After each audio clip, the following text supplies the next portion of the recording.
ਸਤਿ ਸ਼੍ਰੀ ਅਕਾਲ। ਤੁਸੀਂ ਜੁੜੇ ਹੋਏ ਹੋ ਪੰਜਾਬ ਰੇਡੀਓ ਯੂਐਸਏ ਦੇ ਨਾਲ ਤੇ ਮੈਂ ਹਾਂ ਪ੍ਰਵੀਨ ਸ਼ਰਮਾ ਲੈ ਕੇ ਹਾਜ਼ਰ ਹਾਂ ਪ੍ਰੋਗਰਾਮ ਖਬਰ ਤੇ ਨਜ਼ਰ। ਖਬਰ ਤੇ ਨਜ਼ਰ ਪ੍ਰੋਗਰਾਮ ਦੇ ਵਿੱਚ ਕੀ ਅਹਿਮ ਤੇ ਕੀ ਖਾਸ ਖਬਰਾਂ ਨੂੰ ਲੈ ਕੇ ਚਰਚਾ ਕਰਨ ਦੇ ਲਈ ਜੁੜ ਚੁੱਕੇ ਨੇ ਪੰਜਾਬ ਤੋਂ ਸੀਨੀਅਰ ਪੱਤਰਕਾਰ, ਉੱਘੇ ਲੇਖਕ ਤੇ ਸਰਗਰਮ ਸਮਾਜਿਕ ਕਾਰਕੁਨ ਦੀਪਕ ਸ਼ਰਮਾ ਚਨਾਰਥਲ ਜੀ। ਸ਼ਰਮਾ ਜੀ, ਸਤਿ ਸ਼੍ਰੀ ਅਕਾਲ, ਸਵਾਗਤ ਹੈ ਜੀ। ਸਤਿ ਸ਼੍ਰੀ ਅਕਾਲ ਪ੍ਰਵੀਨ ਜੀ, ਸਾਰੇ ਦਰਸ਼ਕਾਂ ਨੂੰ, ਸਰੋਤਿਆਂ ਨੂੰ ਪਿਆਰ ਭਰੀ ਸਤਿ ਸ਼੍ਰੀ ਅਕਾਲ। ਸਤਿ ਸ਼੍ਰੀ ਅਕਾਲ ਜੀ। ਪ੍ਰੋਗਰਾਮ ਦੇ ਵਿੱਚ ਅੱਗੇ ਵਧਣ ਤੋਂ ਪਹਿਲਾਂ ਧੰਨਵਾਦ ਕਰਦੇ ਚਲੇ ਸਪਾਂਸਰਸ ਦਾ ਜਿਹੜੇ ਜ਼ਰੀਆ ਬਣਦੇ ਨੇ ਇਹਨਾਂ ਪ੍ਰੋਗਰਾਮਾਂ ਨੂੰ ਤੁਹਾਡੇ ਤੱਕ ਪਹੁੰਚਾਉਣ ਦੇ ਲਈ। ਖਾਲਸਾ ਇੰਸ਼ੋਰੈਂਸ ਏਜੰਸੀ ਵਾਲੇ, ਜਿਨ੍ਹਾਂ ਤੋਂ ਤੁਸੀਂ ਹਰ ਤਰੀਕੇ ਦੀ ਇੰਸ਼ੋਰੈਂਸ ਲੈ ਸਕਦੇ ਹੋ। ਇੰਸ਼ੋਰੈਂਸ ਬਾਰੇ ਪਤਾ ਕਰਨ ਲਈ ਇਹਨਾਂ ਦਾ ਨੰਬਰ ਹੈ 408-272-2500। ਇਹ 1992 ਤੋਂ ਲਗਾਤਾਰ ਇੰਸ਼ੋਰੈਂਸ ਬਿਜ਼ਨਸ ਦੇ ਵਿੱਚ ਸ਼ਾਨਦਾਰ ਸੇਵਾਵਾਂ ਦੇ ਰਹੇ ਨੇ ਤੇ ਅਮਰੀਕਾ ਭਰ ਦੇ ਵਿੱਚ ਇੰਸ਼ੋਰੈਂਸ ਕਰਦੇ ਨੇ। ਓਬਾਮਾ ਕੇਅਰ, ਮੈਡੀਕੇਅਰ ਜਾਂ ਫਿਰ ਕਵਰਡ ਕੈਲੀਫੋਰਨੀਆ ਬਾਬਤ ਪਾਲਿਸੀ ਕਰਵਾਉਣ ਦੇ ਲਈ, ਸਲਾਹ ਲੈਣ ਦੇ ਲਈ ਅੱਜ ਹੀ ਕਾਲ ਕਰੋ 408-272-2500 ਤੇ ਤਿਰਕੇਨਾ ਇਮੀਗ੍ਰੇਸ਼ਨ ਲਾ ਫਰਮ ਵਾਲੇ। ਜੇ ਟਰਕੀਆਣਾ ਟੋਰਨ ਟਰਕੀਆਣਾ ਦੇ ਨਾਲ ਤੁਸੀਂ ਯੂਐਸ ਇਮੀਗ੍ਰੇਸ਼ਨ ਬਾਬਤ ਕੋਈ ਵੀ ਸਲਾਹ ਕਰਨੀ ਹੈ, ਕੋਈ ਵੀ ਸਵਾਲ ਪੁੱਛਣਾ ਤੇ ਇਹਨਾਂ ਦਾ ਨੰਬਰ ਹੈ 4159090503। ਗੁਰਦੀਪ ਸਿੰਘ ਬਿਰਦੀ ਕਲੋਵਿਸ, ਮਨਦੀਪ ਸਿੰਘ ਸੈਨ ਹੋਜ਼ੇ, ਓਮਕਾਰ ਸਿੰਘ ਫਰੈਜ਼ਨੋ, ਗੁਰਨਾਮ ਸਿੰਘ ਐਂਟੀਲੋਪ, ਜਰਨੈਲ ਸਿੰਘ ਸੈਟਲ, ਮਨਦੀਪ ਢਿੱਲੋਂ ਯੂਨੀਵਰਸਿਟੀ, ਲਾਲੀ ਸਿੰਘ ਗਰੇਵਾਲ ਫਰੀਮੌਂਟ, ਇਹਨਾਂ ਸਾਰੇ ਹੀ ਸਪਾਂਸਰਸ ਦਾ ਬਹੁਤ ਬਹੁਤ ਧੰਨਵਾਦ। ਤੇ ਜੇਕਰ ਤੁਸੀਂ ਵੀ ਪੰਜਾਬੀ ਯੂਐਸਏ ਦੇ ਇਹਨਾਂ ਪ੍ਰੋਗਰਾਮਾਂ ਨੂੰ ਸਪਾਂਸਰ ਕਰਨਾ ਚਾਹੁੰਦੇ ਹੋ ਤਾਂ ਸਟੂਡੀਓ ਦਾ ਨੰਬਰ ਹੈ 408-272-5200। ਅੱਜ ਦਾ ਖਬਰ ਤੇ ਨਜ਼ਰ ਪ੍ਰੋਗਰਾਮ ਸਾਲ 2026 ਦੀ 30 ਜੂਨ ਦਾ ਪ੍ਰੋਗਰਾਮ ਹੈ ਤੇ ਦਿਨ ਅੱਜ ਮੰਗਲਵਾਰ ਹੈ। ਖਬਰਾਂ ਦੇ ਵੱਲ ਆਈਏ ਤੇ ਸ਼ੁਰੂਆਤ ਕਰੀਏ ਸ਼ਰਮਾ ਜੀ, ਜਿਹੜੀ ਆਮ ਆਦਮੀ ਪਾਰਟੀ ਜਾਂ ਸੱਤਾਧਾਰੀਆਂ ਦੇ ਵਿੱਚ ਜਿਹੜੀ ਖਾਨਾ ਜੰਗੀ ਦਾ ਸਵਾਲ ਹੈ। ਕਹਿੰਦੇ ਮੁੱਖ ਮੰਤਰੀ ਮਾਨ, ਪਾਰਟੀ ਤੇ ਵਿਧਾਇਕਾਂ ਦੇ ਅੰਦਰ ਜਿਹੜੀ ਖਾਨਾ ਜੰਗੀ ਸੀਗੀ ਉਹ ਵੱਧ ਗਈ ਹੈ ਜੀ ਪਹਿਲਾਂ ਨਾਲੋਂ। ਪ੍ਰਵੀਨ ਜੀ, ਆਮ ਆਦਮੀ ਪਾਰਟੀ ਦੇ ਐਮਐਲਏ, ਖਾਸ ਕਰ ਸਿੱਖ ਐਮਐਲਏ ਸ਼੍ਰੀ ਅਕਾਲ ਤਖਤ ਸਾਹਿਬ ਦੇ ਸਕੱਤਰੇਤ, ਉਹਨਾਂ ਸਾਰੇ ਸਿੱਖ ਵਿਧਾਇਕਾਂ ਨਾਲ ਜਾ ਕੇ ਪੇਸ਼ ਹੁੰਦੇ ਨੇ ਜਿਨ੍ਹਾਂ ਸਾਰਿਆਂ ਨੂੰ ਸੱਦਿਆ ਗਿਆ ਸੀ। ਜੀ ਸਹੀ ਹੈ। ਇੱਕ ਰਣਨੀਤੀ ਬਣੀ ਸੀ, ਇੱਕ ਬੈਠਕ ਹੋਈ ਸੀ ਜਿਹਦੇ ਵਿੱਚ ਤੈਅ ਹੋਇਆ ਸੀ ਕਿ ਤੁਸੀਂ ਬਸ ਆ ਲਿਖਤੀ ਜਵਾਬ ਦੇ ਦੇਣਾ ਜੀ। ਔਰ ਲਿਖਤੀ ਜਵਾਬ ਵੀ ਸਾਰਾ ਸੇਮ ਇੱਕੋ ਸਕ੍ਰਿਪਟ ਫੋਟੋਕਾਪੀ ਸੀ ਤੇ ਉਹ ਤੋਂ ਬਾਅਦ ਤੁਸੀਂ ਕੋਈ ਗੱਲ ਨਹੀਂ ਕਰਨੀ, ਚਿੱਠੀ ਚੀਮਾ ਸਾਹਿਬ ਫੜਾ ਦੇਣਗੇ। ਠੀਕ ਹੈ ਜੀ। ਤੇ ਜੀ ਜਿਹੜਾ ਗੱਲਬਾਤ ਕਰਨੀ ਹੈ, ਵਿਚਾਰ ਚਰਚਾ ਕਰਨੀ ਹੈ, ਉਹਦੇ ਲਈ 2 ਨੁਮਾਇੰਦੇ ਅਸੀਂ ਫਿਕਸ ਕਰ ਦਿੰਦੇ ਹਾਂ, ਕੁਲਤਾਰ ਸਿੰਘ ਸੰਧਮਾ ਤੇ ਨਿੱਜਰ ਹੋਰੀ। ਠੀਕ ਹੈ ਜੀ। ਇੰਦਰਬੀਰ ਸਿੰਘ ਨਿੱਜਰ, ਕਿ 2 ਹੀ ਗੱਲਬਾਤ ਕਰਨਗੇ ਜੀ। ਤੁਸੀਂ ਦ੍ਰਿਸ਼ ਦੇਖਿਆ ਹੋਣਾ, ਸਰੋਤਿਆਂ ਨੇ ਵੀ ਉਹ ਦੇਖਿਆ ਹੋਣਾ, ਜਦੋਂ ਉੱਥੇ ਲਾਈਵ ਚੱਲ ਰਿਹਾ ਸੀ ਪੰਜ ਸਿੰਘ ਸਮਾਨ ਦੀ ਬੈਠਕ 'ਚ ਸਾਰੇ ਐਮਐਲਏ ਬੈਠੇ ਸੀ ਤਾਂ ਇੰਦਰਬੀਰ ਸਿੰਘ ਨਿੱਜਰ ਤੇ ਸੰਧਮਾ ਨੇ ਤਾਂ ਪਿੱਛੇ ਜੇ ਕੰਧ ਥੰਮਲਾ ਜਿਹਾ ਦੇਖ ਕੇ ਪਿੱਛੇ ਟੂਹੀ ਲਾ ਕੇ ਬਹਿ ਗਏ ਉਹਦਾ, ਹੈ ਨਾ। ਤੇ ਮੂਹਰੇ ਜਿਹੜੇ ਆ ਗਏ ਫਿਰ, ਚਲੋ ਹੁਣ ਇਹਨਾਂ ਨੇ ਤਾਂ ਆਪਣੀ ਨੀਤੀ ਘੜੀ ਸੀ ਕਿ ਵੀ ਆਹ 2 ਬੋਲਣਗੇ ਜੀ, ਪਰ ਇਹ ਥੋੜਾ ਪਤਾ ਸੀ ਕਿ ਜਥੇਦਾਰ ਜੀ ਕਿਹਨੂੰ ਵੀ ਬੁਲਾ ਕੇ ਪੁੱਛ ਸਕਦੇ ਨੇ। ਇਹ ਤਾਂ ਪਤਾ ਹੀ ਨਹੀਂ ਸੀ ਬਈ ਉੱਥੇ ਤੁਸੀਂ ਸਮੂਹਕ ਰੂਪ 'ਚ ਨਹੀਂ ਗਏ। ਸਹੀ ਹੈ। ਉੱਥੇ ਤੁਸੀਂ ਪਾਰਟੀ ਦੇ ਸਾਂਝੇ ਗਰੁੱਪ ਵਜੋਂ ਨਹੀਂ ਗਏ, ਉੱਥੇ ਤੁਸੀਂ ਕੱਲਾ ਵਿਅਕਤੀ ਵਿਸ਼ੇਸ਼ ਇੱਕ ਐਮਐਲਏ ਨੂੰ ਸੱਦਿਆ ਜੀ, ਕੱਲੇ ਨੂੰ ਨਿੱਜੀ ਚਿੱਠੀ ਗਈ ਹੈ। ਸੋ ਉਸ ਨਾਤੇ ਤੁਹਾਡੀ ਜਵਾਬ ਤਲਬੀ ਨਿੱਜੀ ਸੀ, ਕੱਲੇ ਦੀ ਸੀ ਜੀ। ਹੁਣ ਸਾਰਿਆਂ ਦੇ ਉੱਤੇ ਇਹ ਨਜ਼ਰਾਂ ਡਿੱਗਿਆ ਜਾ ਰਿਹਾ ਕਿ ਤੁਸੀਂ ਪਾਰਟੀ ਨੂੰ ਸਹੀ ਜਾਂ ਕਾਨੂੰਨ ਨੂੰ ਸਹੀ ਤਰੀਕੇ ਨਾਲ ਡਿਫੈਂਡ ਨਹੀਂ ਕਰ ਸਕੇ। ਖੈਰੇ ਦੇ ਮਾਮਲੇ 'ਚ 2-4 ਖੜੇ ਹੋਏ ਸੀ ਜੀ। ਜਥੇਦਾਰ ਸਾਹਿਬ ਨੇ ਕਿਹਾ ਕਿ ਬਹਿ ਜਾਓ ਬੰਦੇ ਬਣ ਕੇ, ਇਹ ਥੋੜੀ ਵਿਧਾਨ ਸਭਾ ਨਹੀਂ ਹੈ ਜਿੱਥੇ ਸ਼ਰਾਰਤਾਂ ਚੱਲਦੀਆਂ ਹੋਣਗੀਆਂ, ਕੁੰਡਾ ਲਾ ਲਓ, ਅੰਦਰੋਂ ਤਾਲਾ ਲਾ ਲਓ, ਹੈ ਨਾ, ਇੱਥੇ ਟਿੱਕੇ ਬੈਠੋ ਜੀ। ਲਾਈ ਵਾਲਾ ਮੜੀ ਸ਼ਰਾਰਤ ਕੀਤੀ ਸੀ ਇਹਨਾਂ ਨੇ ਜਦੇ ਦਬਕਤਾ ਕਿ ਕਰੋ ਫੋਨ, ਇੱਥੇ ਸੈਂਸਰਸ਼ਿਪ ਨਹੀਂ ਚੱਲੂਗੀ ਜੀ। ਸਹੀ ਹੈ। ਸੋ ਜਦੋਂ ਕਿ ਬਾਕੀ ਸਾਰਾ ਬੜੀ ਸਹਿਜਤਾ ਨਾਲ ਹੋਇਆ। ਗਿਆਨੀ ਕੁਲਦੀਪ ਸਿੰਘ ਗੜਗੱਜ ਜੀ, ਜਿਹੜੇ ਨਿਯੁਕਤੀ ਦੇ ਸਮੇਂ ਪ੍ਰਵਾਨ ਨਹੀਂ ਸੀ, ਉਹਨਾਂ ਨੇ ਇਸ 29 ਜੂਨ ਦੇ ਹਵਾਲੇ ਨਾਲ ਆਪਣੀ ਪੂਰਨ ਪ੍ਰਵਾਨਤਾ ਵੀ ਹਾਸਲ ਕਰ ਲਈ। ਸਹੀ ਹੈ ਜੀ। ਕੋਈ ਹੁਣ ਕਹੇ ਮੂੰਹ ਤੇ, ਕੋਈ ਨਾ ਕਹੇ ਚਾਹੇ, ਹੈ ਨਾ। ਪਰ ਜਿਹੜੇ ਐਮਐਲਏ ਨੇ ਉੱਥੇ ਗੱਲ ਰੱਖੀ, ਜਿੰਨਾ ਵੀ ਪੁੱਛਿਆ ਗਿਆ, ਉਹਦੇ ਵਿੱਚੋਂ ਕਿਸੇ ਨੇ ਆਪਣੀ ਪਾਰਟੀ ਨੂੰ ਮਾੜਾ ਨਹੀਂ ਕਿਹਾ, ਕਿਸੇ ਨੇ ਕਾਨੂੰਨ ਨੂੰ ਮਾੜਾ ਨਹੀਂ ਕਿਹਾ ਜੀ। ਪਰ ਜਦੋਂ ਬਹੁਤਿਕ ਕੰਗਾਲੀ ਦਾ ਉੱਥੇ ਪ੍ਰਗਟਾਵਾ ਹੋ ਗਿਆ ਵੀ ਕਿ ਕਿਸੇ ਨੇ ਵੀ ਪੜ੍ਹਿਆ ਨਹੀਂ, ਔਰ ਲਗਭਗ ਸਭ ਨੇ ਇਹ ਗੱਲ ਕਹਿ ਦਿੱਤੀ ਕਿ ਜੀ ਸਾਨੂੰ ਤਾਂ ਸਮੇਂ ਸਿਰ ਮਿਲਿਆ ਹੀ ਸੀ ਜਾਂ ਦੇਰ ਨਾਲ ਮਿਲਿਆ ਜੀ, ਜਦੋਂ ਮਿਲਿਆ ਅਸੀਂ ਪੜ੍ਹ ਨਹੀਂ ਸਕੇ ਜੀ, ਹਾਂ ਜੀ ਅਸੀਂ ਸਹਿਮਤੀ ਪ੍ਰਗਟਾਈ ਜੀ, ਅਸੀਂ ਦਸਤਖਤ ਕਰਤੇ ਜੀ, ਅਸੀਂ ਤਾਂ ਫਿਰ ਇਹਦੇ ਵਿੱਚ ਕਿਹਦੇ ਖਿਲਾਫ ਗਈ ਸਾਰੀ ਕਹਾਣੀ? ਸਹੀ ਹੈ, ਬਿਲਕੁਲ। ਸੱਤਾ ਦੇ ਖਿਲਾਫ, ਆਕਾ ਦੇ ਖਿਲਾਫ, ਮੁੱਖ ਮੰਤਰੀ ਦੇ ਖਿਲਾਫ। ਕਿਆ ਕੁਝ ਕਰਦੇ ਨੇ ਜੀ। ਸਹੀ ਹੁਣ ਇਸ ਗੱਲੋਂ ਪਾਰਟੀ ਵੱਖਰੀ ਨਾਰਾਜ਼ ਆ, ਮੁੱਖ ਮੰਤਰੀ ਸਾਹਿਬ ਵੱਖਰੇ ਨਾਰਾਜ਼ ਨੇ। ਹੁਣ ਮੁੱਖ ਮੰਤਰੀ ਸਾਹਿਬ ਦਾ ਤੁਸੀਂ ਦੇਖੋ ਕਿ ਜਿਸ ਦਿਨ ਇਹ ਪੇਸ਼ੀ ਸੀ ਉਸ ਦਿਨ ਸ਼ਾਮ ਨੂੰ ਇੱਕ ਵੀਡੀਓ ਪਾਉਂਦੇ ਨੇ ਕਿ ਸੰਗਤ ਨੂੰ ਤਾਂ ਪ੍ਰਵਾਨ ਹੈ ਜੀ ਕਾਨੂੰਨ। ਇਹ ਤਾਂ ਕੁਝ ਲੋਕ ਨੇ ਜੀ ਐਵੇਂ ਜਿਹੜੇ ਜੀ ਉੱਚੀਆਂ ਅਹੁਦਿਆਂ ਤੇ ਬਿਠਾਏ ਹੋਏ ਨੇ, ਜਿਹੜੇ ਕਿਹਦੇ ਕਿਸੇ ਤੇ ਚਲਾਏ ਹੋਏ ਨੇ ਜੀ, ਏਦਾਂ ਫਿਰ ਗੱਲ ਉੱਧਰ ਨੂੰ ਤੋਰਤੀ। ਹੁਣ ਜਿਹੜੇ ਉੱਥੇ ਹੱਥ ਖੜੇ ਕਰਕੇ ਜੈਕਾਰੇ ਲਾ ਕੇ ਸਿਰ ਨਵਾ ਕੇ ਮੰਨ ਕੇ ਆਏ ਨੇ ਕਿ ਜੀ ਹਾਂ ਜੋ ਹੁਕਮ। ਸਹੀ ਹੈ, ਕਿਉਂਕਿ ਜਥੇਦਾਰ ਗਿਆਨੀ ਕੁਲਦੀਪ ਸਿੰਘ ਗੜਗੱਜ ਨੇ ਸਰਕਾਰ ਨੂੰ ਸਲਾਹ ਮਸ਼ਵਰਾ ਨਹੀਂ ਦਿੱਤਾ, ਤਾਕੀਦ ਕੀਤੀ ਹੈ, ਆਦੇਸ਼ ਕੀਤਾ। 1 ਮਹੀਨੇ ਦਾ ਆਦੇਸ਼। ਸਹੀ ਹੈ, ਸਹੀ ਹੈ, ਬਿਲਕੁਲ। 1 ਮਹੀਨੇ ਦੇ ਵਿੱਚ ਸੋਧ ਕਰਕੇ ਲਿਆਓ, ਉਦੋਂ ਤੱਕ ਇਹ ਤੇ ਰੋਕ ਰੱਖੋ। ਜੀ ਜੀ। ਉੱਥੇ ਬਾਹਾਂ ਖੜੀਆਂ ਕਰਕੇ ਤੁਸੀਂ ਪ੍ਰਵਾਨ ਕਰਕੇ ਆਏ ਹੋ ਜੀ। ਤੇ ਹੁਣ ਮੁੱਖ ਮੰਤਰੀ ਬਿਆਨ ਕੁਝ ਹੋਰ ਦੇਣ ਲੱਗ ਪਏ। ਉਹ ਰਾਤ ਟੱਪੀ, ਸਵੇਰ ਨੂੰ ਕਹਿੰਦੇ ਜੀ ਆਪਾਂ ਤਾਂ ਜਿਵੇਂ ਜਥੇਦਾਰ ਸਾਹਿਬ ਕਹਿਣਗੇ ਹੈਨਾ, ਜੋ ਐਸਜੀਪੀਸੀ ਵੱਲੋਂ ਆ ਜਾਊਗਾ ਜੀ ਲਿਖ ਕੇ, ਉਹਦੇ ਅਨੁਸਾਰ ਵਿਚਾਰਾਂ ਕਰਕੇ ਅਸੀਂ ਸੋਧ ਕਰ ਲਾਂਗੇ। ਦਿਨ ਟਲਿਆ, ਫਿਰ ਸ਼ਾਮ ਨੂੰ ਰਾਗਾ ਲਾਪ ਲਿਆ ਕਿ ਇਹ ਤਾਂ ਜੀ ਸੁਖਵੀਰੋਂ ਨਹੀਂ ਕਰਾਉਂਦੇ ਨੇ, ਇਹ ਤਾਂ ਬਾਦਲ ਦਲ ਲੱਗਿਆ ਹੈ ਨਾ ਜੀ, ਇਹ ਤਾਂ ਜਾਣ ਬੁੱਝ ਕੇ ਦੱਸੋ ਮੈਂ ਕਾਨੂੰਨ ਦੇ ਵਿੱਚ ਆਪਣਾ ਕੋਈ ਬੰਦਾ ਫਿੱਟ ਕਰਤਾ ਹੈ, ਜਾਂ ਮੈਂ ਦੱਸੋ ਜੀ ਮਤਲਬ ਕਿ ਕਿਹਨੂੰ ਛਡਾਉਣਾ ਸੀ। ਇਹ ਤਾਂ ਹੁਣ ਕੰਧਾਂ 'ਚ ਸਿਰ ਮਾਰਨਗੇ ਜੀ ਜਿਹਨਾਂ ਨੇ ਬੇਅਦਬੀ ਕੀਤੀ। ਵੀ ਕਿੰਨੇ ਅਗਨੇ ਮਾਰ ਲਿਆ 4.5 ਸਾਲ 'ਚ, ਤਾਂ ਦੱਸ ਦੋ।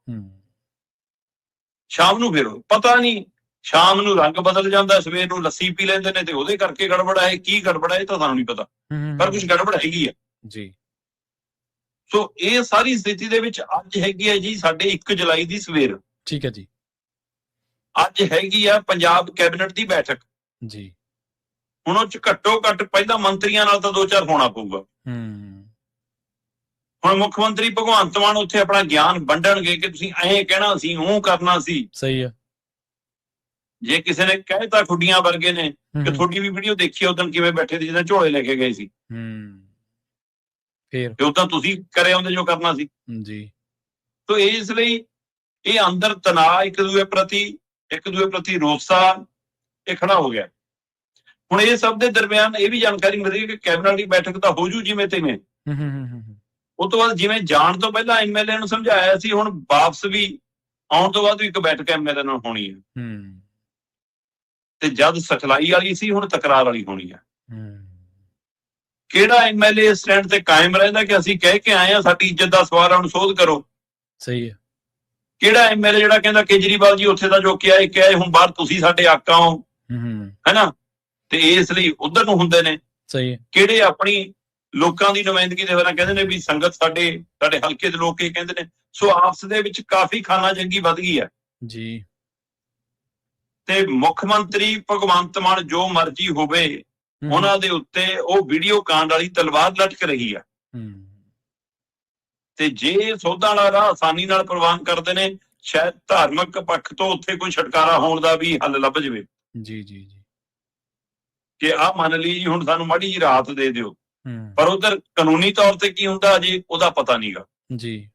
ਸੋ ਇਸ ਲਈ ਉਸ ਦਾ ਤਣਾਅ ਵੀ ਜਦੋਂ ਤੁਹਾਡੇ ਤੇ ਹੋਊਗਾ ਤਾਂ ਉਹ ਵੀ ਤੁਹਾਡਾ ਹੋ ਸਕਦਾ ਐਮਐਲਏ ਤੇ ਮੰਤਰੀਆਂ ਤੇ ਨਿਕਲੇ। ਤੇ ਇਹ ਅੱਜ ਦੀ ਕੈਬਨਿਟ ਤੇ ਆਉਂਦੇ ਸਮੇਂ 'ਚ ਵਿਧਾਇਕਾਂ ਨਾਲ ਬੈਠਕ ਇਹ ਕਾਫੀ ਕੁਝ ਤੈਅ ਕਰੂਗੀ ਕਿ ਮੁੱਖ ਮੰਤਰੀ ਭਗਵੰਤ ਮਾਨ ਪਾਰਟੀ ਤੇ ਵਿਧਾਇਕਾਂ ਦੇ ਵਿਚਾਲੇ ਹੁਣ ਤਾਲਮੇਲ ਕੈਸਾ ਹੈ, ਤਣਾਅ ਹੈ, ਖਾਨਾ ਜੰਗੀ ਹੈ, ਵਿਰੋਧ ਉੱਠਦਾ ਹੈ ਕਿ ਸਹਿਮਤੀ ਨਾਲ ਸੁਲਝਾਉਣ ਦੀ ਕੋਸ਼ਿਸ਼ ਕਰਦੇ ਨੇ। ਕੀ ਹੁੰਦਾ ਦੇਖਣ ਵਾਲੀ ਗੱਲ ਹੈ। ਸ਼ਰਮਾ ਜੀ, ਸਿਆਣੇ ਬੰਦੇ ਕਹਿੰਦੇ ਵੀ ਉਹਦਾ ਵੱਡਾ ਹੋਣ ਨਾਲ ਨਹੀਂ ਕੋਈ ਬਾਹਲਾ ਫਰਕ ਪੈਂਦਾ। ਫਰਕ ਇਸ ਗੱਲ ਨਾਲ ਪੈਂਦਾ ਵੀ ਵੱਡੇ ਅਹੁਦੇ ਤੇ ਬੈਠਾ ਬੰਦਾ ਬਿਹੇਵ ਕਿਵੇਂ ਕਰ ਰਿਹਾ, ਉਹਦਾ ਵਰਤਾਅ ਕਿਸ ਤਰ੍ਹਾਂ ਦਾ, ਉਹ ਕਿਸ ਤਰ੍ਹਾਂ ਦੀ ਜਵਾਬਦੇਹੀ ਉਹਦੀ ਹੈਗੀ ਆ, ਕਿਸ ਤਰ੍ਹਾਂ ਉਹ ਵਿਚਰਦਾ, ਕਿਸ ਤਰ੍ਹਾਂ ਦਾ ਉਹਦੀ ਪਾਰਦਰਸ਼ਤਾ ਉਹਦੇ ਕੰਮਾਂ ਦੇ ਵਿੱਚ। ਤਫਸੀਲ ਤੁਸੀਂ ਦੱਸੀ ਹੋਈ ਹੈ। ਸੋ ਇਹ ਵੱਡੇ ਅਹੁਦਿਆਂ ਤੇ ਬੈਠਣ ਨਾਲ ਬੰਦੇ ਵੱਡੇ ਨਹੀਂ ਹੋ ਜਾਂਦੇ, ਬੰਦੇ ਵਤੀਰੇ ਦੇ ਨਾਲ ਵੱਡੇ ਹੁੰਦੇ ਨੇ, ਜਵਾਬਦੇਹੀ ਦੇ ਨਾਲ ਵੱਡੇ ਹੁੰਦੇ ਨੇ, ਅਕਾਊਂਟੇਬਿਲਿਟੀ ਦੇ ਨਾਲ ਵੱਡੇ ਹੁੰਦੇ ਨੇ। ਅਗਲੀ ਗੱਲ ਕਰੀਏ ਇਸੇ ਵਰਤਾਰੇ ਦੇ ਵਿੱਚੋਂ ਨਿਕਲੇ ਇੱਕ ਹੋਰ ਪਹਿਲੂ ਦੇ ਬਾਰੇ। ਪਿਓ ਪੁੱਤ ਤੋਂ ਬਾਅਦ ਕਹਿੰਦੇ ਹੁਣ ਦਾਦਾ ਪੋਤਾ ਅਕਾਲ ਤਖਤ ਤੇ ਤਲਬ ਹੋਏ ਨੇ ਜੀ। ਦੇਖੋ, ਸ਼੍ਰੀ ਅਕਾਲ ਤਖਤ ਸਾਹਿਬ ਦੇ ਇਤਿਹਾਸਕ ਫੈਸਲਿਆਂ ਦੇ ਵਿੱਚ ਜੇ ਨਜ਼ਰਸਾਨੀ ਕਰਨੀ ਹੋਵੇ, ਜੀ ਜੀ, ਕਈਆਂ ਨੂੰ ਤਖਤ ਤੋਂ ਤਨਖਾਹ ਲੱਗੀ, ਇਹਨਾਂ ਕਈਆਂ ਨੂੰ ਮਤਲਬ ਕਿ ਬੇਦਾਵੇ ਵਾਲਾ ਰਾਹ ਅਪਣਾਉਣਾ ਪਿਆ ਕਿ ਠੀਕ ਹੈ ਜੀ, ਕਈਆਂ ਨੂੰ ਗਲ ਲਾਇਆ, ਕਈਆਂ ਨੂੰ ਮਾਫੀਆਂ ਮਿਲੀਆਂ। ਸੋ ਇੱਕ ਲੰਮਾ ਵਰਤਾਰਾ ਹੈ ਜੀ। ਪੰਥ ਚੋਂ ਛੇਕਣ ਦੀਆਂ ਕਾਰਵਾਈਆਂ ਵੀ, ਪੰਥ ਚ ਵਾਪਸੀ ਦੀਆਂ ਵੀ, ਜਦੋਂ ਨਿਮ ਕੇ ਆਏ, ਚੁੱਕ ਕੇ ਆਏ, ਉਹਦੇ ਵਿੱਚ ਦੇਸ਼ ਦੇ ਰਾਸ਼ਟਰਪਤੀ ਤੋਂ ਲੈ ਕੇ ਮੁੱਖ ਮੰਤਰੀ ਤੱਕ ਕਿੰਨਿਆਂ ਦੀ ਵਾਰੀ ਆਈ। ਸਹੀ ਹੈ। 1984 ਤੋਂ ਬਾਅਦ ਜਦੋਂ ਦਰਬਾਰ ਸਾਹਿਬ ਤੇ ਹਮਲੇ ਵਾਲਾ ਸਾਰਾ ਉਹ ਘਟਨਾਕ੍ਰਮ ਹੁੰਦਾ ਹੈ ਜੀ, ਉਸ ਤੋਂ ਬਾਅਦ ਫੌਜ ਮੁਖੀ ਦੇ ਮੁਖੀ ਨਾਤੇ ਵੀ ਤੇ ਦੇਸ਼ ਦੇ ਸਭ ਤੋਂ ਵੱਡੇ ਅਹੁਦੇ ਦੇ ਨਾਤੇ ਵੀ, ਸਿੱਖ ਹੋਣ ਦੇ ਨਾਲ ਨਾਲ ਇਹ ਸਾਰੇ ਅਹੁਦਿਆਂ ਤੇ ਬੈਠ ਕੇ ਸਾਰੀਆਂ ਕਾਰਵਾਈਆਂ ਦੇਖਦਿਆਂ ਰਹਿਣਾ ਜਾਂ ਹੁਕਮ ਦੇਣਾ ਜਾਂ ਆਪਣੀ ਸਹਿਮਤੀ ਪ੍ਰਗਟਾਉਣਾ, ਉਹਦੇ ਨਾਤੇ ਗਿਆਨੀ ਜੈਲ ਸਿੰਘ ਨੂੰ ਤਲਬ ਕੀਤਾ ਗਿਆ ਸੀ। ਸਹੀ ਹੈ, ਬਿਲਕੁਲ ਜੀ। ਉਹ ਪੇਸ਼ ਹੋਏ। ਬੂਟਾ ਸਿੰਘ ਵੱਡੀ ਉਦਾਹਰਨ ਹੈ ਜੀ। ਉਸ ਕਤਾਰ ਚ ਆਏ, ਗਲ ਚ ਤਖਤੀਆਂ ਪਵਾਈਆਂ। ਪੰਜਾਬ ਦੇ ਮੁੱਖ ਮੰਤਰੀਆਂ ਦੇ ਹੁੰਦੇ ਜੇ ਦੇਖਿਆ ਬਰਨਾਲਾ, ਪੁਲਿਸ ਭੇਜੀ ਸੀ, ਸਾਰਾ ਕੁਛ ਆਉਣਾ ਪਿਆ ਜੀ। ਸਹੀ ਹੈ।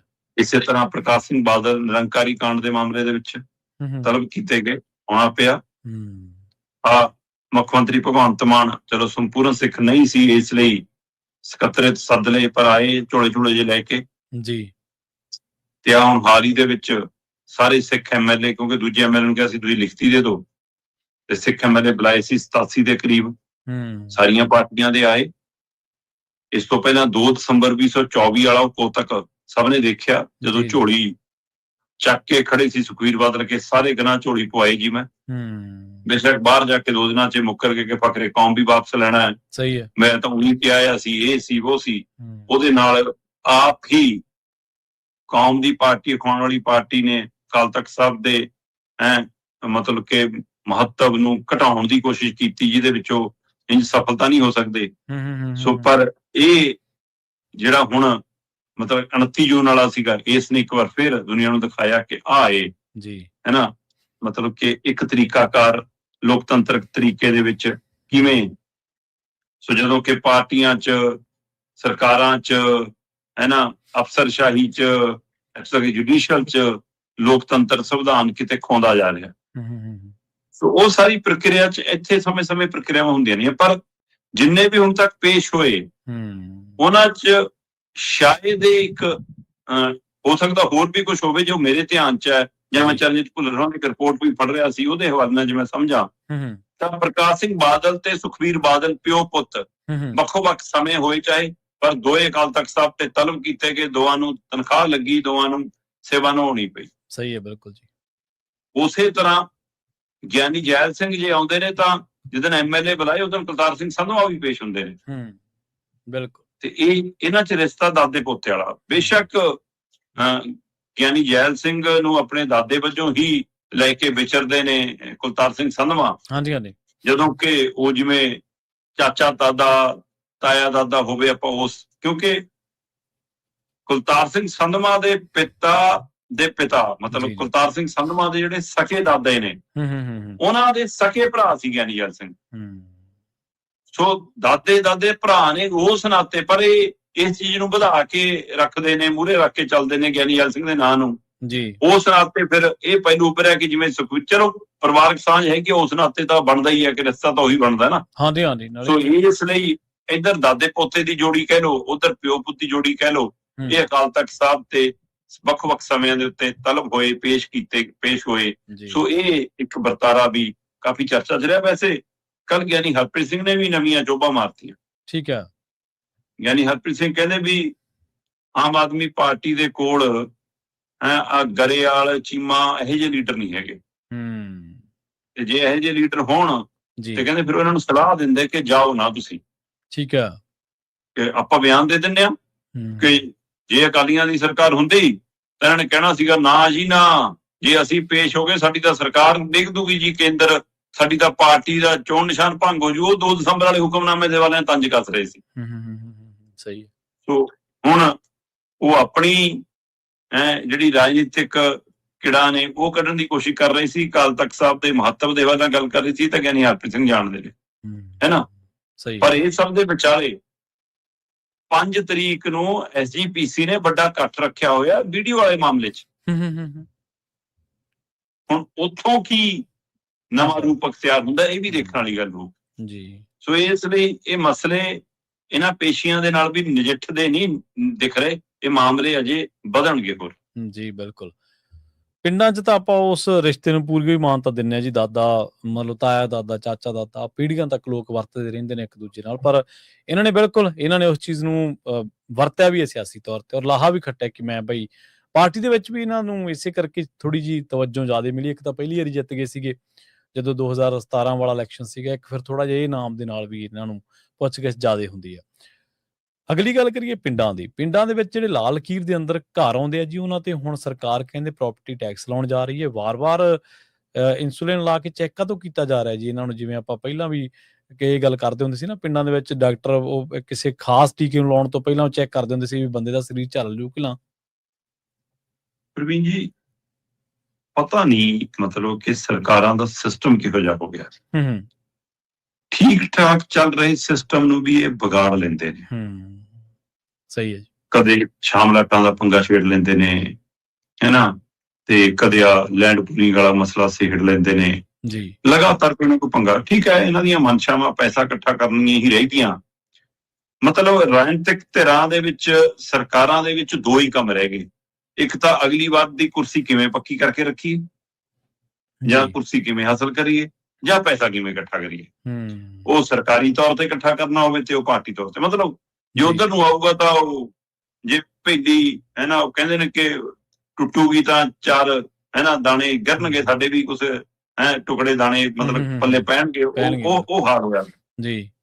ਤਾਂ ਹੁਣ ਇਸ ਤਰੀਕੇ ਕਰਨ ਨਾਲ ਜੇ ਦੇਖੀਏ ਤਾਂ ਇਸ ਸਮੇਂ ਪੰਜਾਬ ਦੇ ਕਿੰਨੇ ਹੀ ਚਿੰਤਕ ਮਸਲੇ ਨੇ ਜੀ ਜਿਹੜੇ ਧਿਆਨ ਮੰਗਦੇ ਨੇ। ਮਤਲਬ ਚਾਹੇ ਆ ਪਾਣੀਆਂ ਦੇ ਮਸਲੇ ਨੇ, ਚਾਹੇ ਉਹ ਬੇਰੁਜ਼ਗਾਰੀ ਦੇ ਮਸਲੇ ਨੇ, ਚਾਹੇ ਡਰੱਗ ਵਾਲਾ ਮਸਲਾ ਹੈ, ਚਾਹੇ ਖੇਤੀ ਨਾਲ ਸੰਬੰਧਿਤ ਮਸਲੇ ਨੇ, ਚਾਹੇ ਮਜ਼ਦੂਰੀ ਨਾਲ ਸੰਬੰਧਿਤ ਮਸਲੇ ਨੇ, ਹੈਨਾ, ਕਿੰਨੇ ਹੀ ਮਸਲੇ ਨੇ। ਚਾਹੇ ਆ ਰਾਜਨੀਤਿਕ ਪਹਿਲੂ ਹੈ, ਚਾਹੇ ਧਾਰਮਿਕ ਮਸਲੇ, ਆਂਢੀ ਗੁਆਂਢੀ ਸੂਬਿਆਂ ਨਾਲ ਉੱਭਰ ਰਹੇ ਨੇ, ਚਾਹੇ ਬਾਹਰਲੇ ਸੂਬਿਆਂ ਤੋਂ ਆਏ ਲੋਕਾਂ ਦੇ ਨਾਲ ਟਕਰਾਲਾ ਸਥਿਤੀ ਵੱਧ ਰਹੀ ਹੈ, ਚਾਹੇ ਗੈਂਗਸਟਰਵਾਦ ਹੈ, ਲੁੱਟਾਂ ਖੋਹਾਂ, ਇੰਨੇ ਮਸਲੇ ਨੇ। ਪਰ ਕਿਸ ਕੰਮ ਲਾਇਆ ਜੀ? ਸਹੀ ਹੈ, SIR ਹੋ ਰਹੀ ਹੈ ਬਾਈ। ਦੇਖਿਓ ਕਿਤੇ ਵੋਟ ਨਾ ਕੱਟੀ ਜਾਵੇ, ਫਾਰਮ ਨਾ ਭਰਨਾ ਰਹਿ ਜਾਵੇ, ਬਾਹਰ ਵਾਲਾ ਨਾ ਰਹਿ ਜਾਵੇ, ਅੰਦਰ ਵਾਲਾ ਨਾ ਰਹਿ ਜਾਵੇ, ਬੇਬੀ ਦੀ ਨਾ ਕੱਟ ਹੋ ਜਾਵੇ, ਪੁੱਤ ਦੀ ਨਾ ਕੱਟ ਹੋ ਜਾਵੇ, ਆਹ ਰਿਕਾਰਡ ਨਾ ਚੜ ਜਾਵੇ, ਆਹ ਨੰਬਰ ਨਾ ਠੀਕ ਹੋ ਜਾਵੇ, ਤੇ ਐ ਨਾ ਹੋ ਜਾਵੇ। ਲੱਗੇ ਪਏ ਵਿੱਚੇ ਜਨਗਣਨਾ ਵਾਲੇ ਤੁਰੇ ਫਿਰਦੇ ਆ ਜੀ ਪਿੰਡਾਂ 'ਚ। ਪੰਜਾਬ 'ਚ ਜਨਗਣਨਾ ਦਾ ਪਹਿਲਾ ਦੌਰ ਚੱਲ ਰਿਹਾ ਬਿਲਕੁਲ। ਲਓ ਜੀ ਆਹ ਮਕਾਨਾਂ ਦਾ ਹਿਸਾਬ ਲਈ ਜਾਂਦੇ ਨੇ ਭਾਈ, ਕਿੰਨੇ AC, ਕਿੰਨੇ ਕੂਲਰ। ਲੋਕ ਡਰੀ ਜਾਂਦੇ ਨੇ ਵਿਚਾਰੇ ਕਿ ਇਹ ਅੱਜ ਲਿਖ ਕੇ ਲੈ ਕੇ ਜਾ ਰਹੇ ਨੇ ਜਨਗਣਨਾ ਦੇ ਹਵਾਲੇ, ਕੱਲ ਨੂੰ ਇਹਦੇ ਹਿਸਾਬ ਨਾਲ ਸਭ ਤੋਂ ਇੱਧਰ ਕੋਈ ਇਨਕਮ ਟੈਕਸ ਨਾ ਲਾ ਦੇਣਾ, ਕੁਛ ਨਾ ਕਰ ਦੇਣ ਜੀ। ਉਹ ਚੱਲਦਾ ਸੀ। ਆ ਵਿਚਾਲੀ ਇਹ ਆ ਗਿਆ ਕਿ ਲਓ ਜੀ ਬੀਬੀਆਂ ਦੇ 1000 ਰੁਪਏ ਵਾਲਾ ਪਹਿਲੂ ਹੈਗਾ, ਹੈਨਾ। ਕੋਈ ਬੀਬੀ ਵਿਚਾਰੀ ਆਂਗਨਵਾੜੀ ਦੇ ਬਾਹਰ ਖੜੀ ਆ, ਫਾਰਮ ਭਰਨਾ ਭਾਈ, ਹੈਂ। ਕੋਈ ਬੀਬੀ ਭੱਜੀ ਜਾਂਦੀ ਆ ਸੁਵਿਧਾ ਕੇਂਦਰ ਨੂੰ ਕਿ ਭਾਈ ਮੇਰਾ ਤਾਂ ਆਧਾਰ ਕਾਰਡ ਨਾਲ ਹੀ ਜੁੜਿਆ ਖਾਤਾ। ਕੋਈ ਬੈਂਕਾਂ 'ਚ ਖੜੀ ਆ ਜੀ ਕਿ ਮੇਰਾ ਵੱਖਰਾ ਖਾਤਾ ਖੋਲ ਦੋ। ਕੋਈ ਪੁੱਛਦੀ ਫਿਰਦੀ ਆ ਕਿ ਭਾਈ ਮੇਰਾ ਤਾਂ ਹਾਲੇ 1 ਰੁਪਈਆ ਨਹੀਂ ਆਇਆ, ਖਾਤਾ ਮੇਰਾ ਜੁੜਿਆ ਕਿ ਨਹੀਂ ਜੁੜਿਆ, ਹੈਂ। ਹੁਣ ਸੋ ਬੀਬੀਆਂ ਉੱਧਰ ਨੂੰ ਭੱਜੀਆਂ ਫਿਰਦੀਆਂ। ਇਹ ਸਭ ਦੇ ਦਰਮਿਆਨ ਕੁਝ ਟੀਮਾਂ ਆਈਆਂ ਪੰਜਾਬ ਦੇ ਪਿੰਡਾਂ 'ਚ, ਠੀਕ ਹੈ ਜੀ। ਉਹ ਘਰੋਂ ਘਰੀ ਜਾਂਦੀਆਂ ਨੇ। ਕਿਸੇ ਦੀਆਂ ਕਹਿੰਦੀਆਂ ਜੀ ਕੋਠੇ ਚੜ੍ਹ ਕੇ ਦੇਖਣਾ ਜੀ ਤੁਹਾਡਾ ਉੱਪਰੋਂ ਮਕਾਨ ਦਾ ਕਿੰਨਾ ਏਰੀਆ ਜੀ, ਕੀ ਹੈ। ਕੋਈ ਕਹਿੰਦੀਆਂ ਜੀ ਦੱਸੋ ਜੀ ਇਹ ਮਕਾਨ ਕਿਹਦੇ ਨਾਂ ਹੈ ਜੀ, ਕੌਣ ਮਾਲਕ ਹੈ ਜੀ, ਇੱਥੇ ਕੌਣ ਰਹਿੰਦਾ ਜੀ, ਹੈਨਾ ਜੀ। ਕਿਤੇ ਜਾਇਆ ਕਿਸੇ ਦੇ ਘਰ ਗਏ ਨਹੀਂ, ਕਿਸੇ ਦਾ ਆਪ ਹੀ ਦੇਖ ਲਿਆ, ਅੱਛਾ ਬੰਦ ਪਿਆ, ਘਰੇ ਹੈ ਨਹੀਂ ਕੋਈ, ਲਿਖ ਲਓ ਜੀ ਆਹ ਘਰ ਨੋ ਇਨਫੋਰਮੇਸ਼ਨ ਪਾ ਦੋ ਜੀ, ਨੋ ਇਨਫੋਰਮੇਸ਼ਨ ਦੇ ਖਾਤੇ 'ਚ। ਅੱਛਾ ਇੱਥੇ ਤੁਸੀਂ ਰਹਿੰਦੇ ਹੋ, ਲਓ ਜੀ ਫਲਾਣਾ ਸਿੰਘ ਦਾ ਨਾਂ ਚੜਾ ਦੋ। ਇੱਕ ਘਰ ਜੀ ਬੜਾ ਏਰੀਆ, 3 ਨੰਬਰ ਲੱਗਣਗੇ ਜੀ ਤੁਹਾਡੇ ਘਰ ਦੇ। 3 ਨੰਬਰਾਂ 'ਚ 2 ਨੰਬਰ ਤੁਹਾਡੇ ਨਾਂ ਚੜ ਗਏ, 1 ਨੰਬਰ ਨੋ ਇਨਫੋਰਮੇਸ਼ਨ 'ਚ। 1 ਨੰਬਰ ਪਾ ਦੋ ਜੀ ਕਿ ਤਾਂ ਜੀ ਫਲਾਣੀ ਸਿੰਘ ਦਾ, ਕਿਸੇ ਦਾ ਨਾਂ, ਕਿਸੇ ਦਾ ਆਧਾਰ ਕਾਰਡ, ਕਿਸੇ ਦਾ ਕੁਛ। ਲਾਲ ਲਕੀਰ ਦੇ ਅੰਦਰ ਮਕਾਨਾਂ ਦਾ, ਪਿੰਡਾਂ ਦੇ ਉੱਪਰੋਂ ਜੀ ਡਰੋਨ ਦੇ ਰਾਹੀਂ ਤਸਵੀਰਾਂ ਲੈ ਕੇ ਇੱਕ ਨਕਸ਼ਾ ਬਣਾ ਕੇ ਟੰਗ ਦੋ ਜੀ, ਪੰਚਾਇਤ ਘਰ 'ਚ ਟੰਗ ਦੋ ਜੀ, ਸੱਥ 'ਚ ਟੰਗ ਦੋ ਜੀ, ਗੁਰਦੁਆਰੇ ਦੇ ਵਾਲੇ ਬਰਾਂਡੇ 'ਚ। ਲਓ ਜੀ ਲਿਸਟ ਬਣ ਕੇ ਆ ਗਈ ਜੀ, ਆਪਣਾ ਆਪਣਾ ਮਕਾਨ ਮਿਲਾ ਕੇ ਦੇਖ ਲਓ ਜੀ ਤੁਹਾਡੇ ਨਾਂ ਹੈ ਕਿ ਨਹੀਂ ਹੈ। ਸਹੀ ਹੈ ਪ੍ਰਵੀਨ ਜੀ। ਲਾਲ ਲਕੀਰ ਦੇ ਅੰਦਰ ਪੀੜ੍ਹੀਆਂ ਦਰ ਪੀੜ੍ਹੀਆਂ ਮਕਾਨ ਤੁਰੇ ਆਉਂਦੇ। ਸਹੀ ਗੱਲ, ਬਿਲਕੁਲ ਜੀ, ਸਹੀ ਗੱਲ।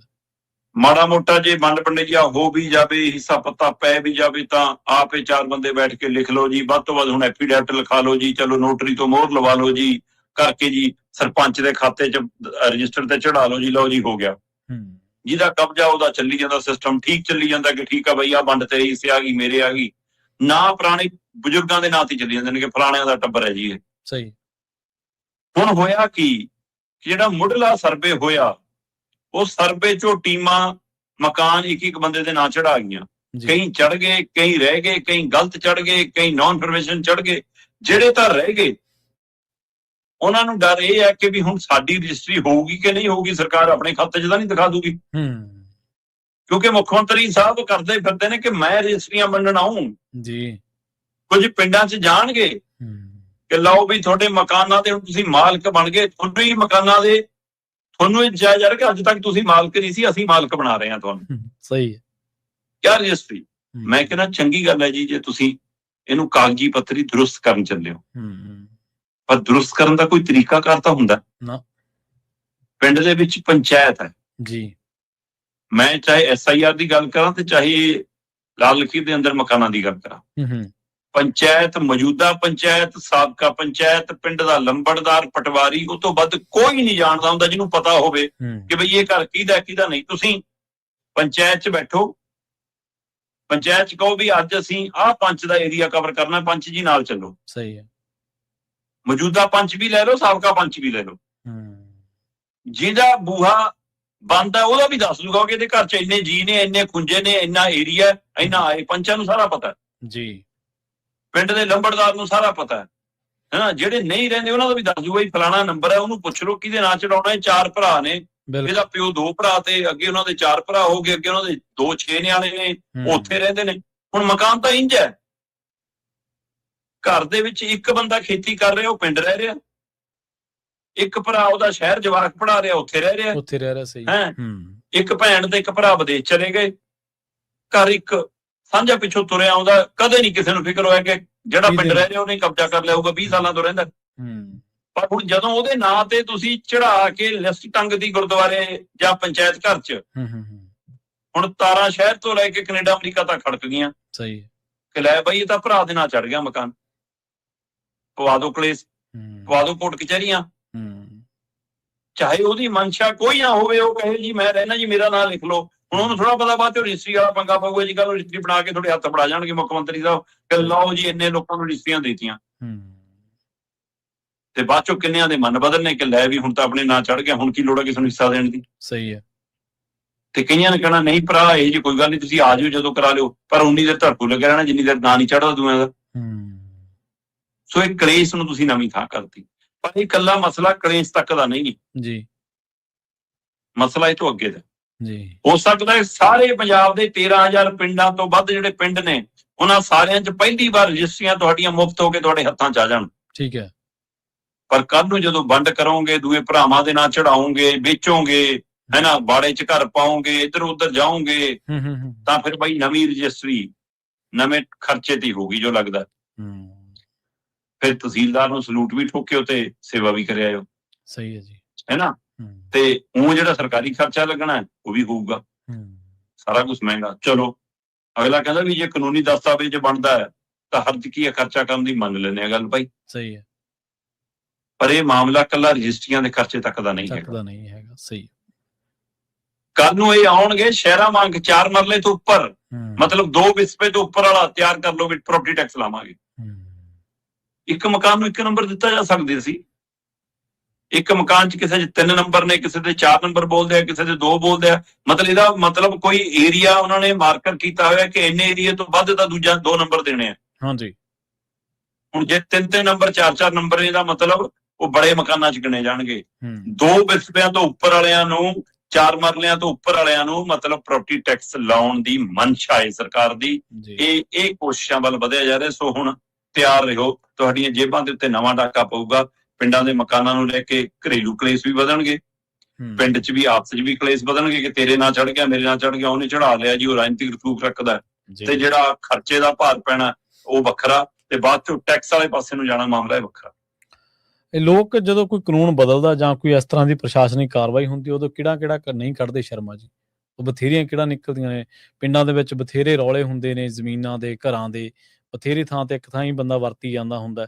ਕਈ ਥਾਵਾਂ ਦੇ ਉੱਤੇ ਕੋਈ ਮੂੰਹ ਲਿਹਾਜ਼ੇ ਨਾਲ ਹੀ ਵਰਤੀ ਜਾਂਦਾ ਹੁੰਦਾ। ਬੰਦਾ ਗੈਰ ਹਾਜ਼ਰ ਉਹਨੇ ਨਾ ਕਰਾ ਲਿਆ, ਚਲੋ ਜੀ ਲੜਾਈ ਨੂੰ ਥਾਂ, ਇਹ ਇਕੱਲਾ ਤਹਿਸੀਲਦਾਰਾਂ ਦੇ ਘਰ ਥੋੜੋ ਭਰੇ ਜਾਣੇ ਆ, ਇਹ ਤਾਂ ਮੈਨੂੰ ਲੱਗਦਾ ਆਉਣ ਵਾਲੇ ਟਾਈਮ ਦੇ ਵਿੱਚ ਥਾਣੇਦਾਰਾਂ ਤੇ ਵਕੀਲਾਂ ਦੇ ਵੀ ਘਰ ਭਰੇ ਜਾਣਗੇ ਇਸ ਹਿਸਾਬ ਨਾਲ ਤਾਂ। ਬਿਲਕੁਲ ਬਿਲਕੁਲ ਬਿਲਕੁਲ ਜੀ, ਅਗਲੀ ਗੱਲ ਕਰੀਏ ਸ਼ਰਮਾ ਜੀ ਆਪਾਂ ਲੋਕ ਸਭਾ ਦੇ ਵਿੱਚ ਸੀਟਾਂ ਵਧਾਉਣ ਦੀ। ਕਹਿੰਦੇ ਇਹ ਸੀਟਾਂ ਵਧਾਉਣ ਦੇ ਲਈ ਤੇ ਜ਼ਬਰੀ 2/3 ਬਹੁਮਤ ਪਾਉਣ ਦੇ ਲਈ ਜੱਦੋਜਹਿਦ ਕੀਤੀ ਜਾ ਰਹੀ ਹੈ ਇਸ ਟਾਈਮ ਪੂਰੀ ਜੀ। ਪ੍ਰਵੀਨ ਜੀ, ਜੱਦੋਜਹਿਦ ਦਾ ਨਜ਼ਾਰਾ ਤਾਂ ਤੁਸੀਂ ਦੇਖ ਹੀ ਸਕਦੇ ਹੋ ਨਾ ਕਿ ਲੋਕਤੰਤਰਕ ਤਰੀਕੇ ਨਾਲ ਜਿਹੜੀਆਂ ਧਿਰਾਂ ਆਪਣੀਆਂ ਪਾਰਟੀਆਂ ਦੇ ਬੈਨਰ ਹੇਠ ਜਿੱਤ ਕੇ ਆਈਆਂ ਉਹਨਾਂ ਨੂੰ ਕਿਵੇਂ ਸ਼ਾਮਲ ਕਰਨ ਲਈ ਕੋਸ਼ਿਸ਼ਾਂ ਹੋ ਰਹੀਆਂ ਨੇ। ਜੀ ਸਹੀ ਹੈ। ਇਹ ਕਾਹਦੇ ਲਈ? ਪਹਿਲਾਂ ਪੱਛਮੀ ਬੰਗਾਲ ਵਾਲੇ ਪਾਸੇ ਨੂੰ ਹੋਲੇ ਜੀ, ਆ ਜਾਓ ਜੀ ਹੈ ਨਾ, ਤੁਸੀਂ ਵਿਧਾਨ ਸਭਾ ਚੋਣ ਜਿੱਤ ਲਈ ਤੇ ਤੁਸੀਂ ਉਹਨਾਂ ਦੇ MP ਤੋੜ ਕੇ ਆਪਣੀ ਪਾਰਟੀਆਂ ਸ਼ਾਮਲ ਕਿਉਂ ਕਰ ਰਹੇ ਹੋ? ਇਹਦਾ ਮਤਲਬ ਤੁਸੀਂ ਸਿਰਫ ਡਿਕਟੇਟਰਸ਼ਿਪ ਵੱਲ ਵਧ ਰਹੇ ਹੋ ਕਿ ਸਾਡੇ ਕੰਨੀ ਆਓਗੇ ਤਾਂ ਬਚੋਗੇ, ਨਹੀਂ ਟੰਗਾਂਗੇ। ਫਿਰ ਆਪਣੀ ਹੀ ਵਿਚਾਰਧਾਰਾ ਸ਼ਿਵ ਸੈਨਾ ਨੇ ਛੱਡੀ, ਪਹਿਲਾਂ ਉਹ ਪਾਟੋ ਧੜ ਕੇ ਰਾਈ ਸੀ, ਹੁਣ ਉਹਨਾਂ ਦੇ MP ਵੀ ਤੋੜ ਲਏ।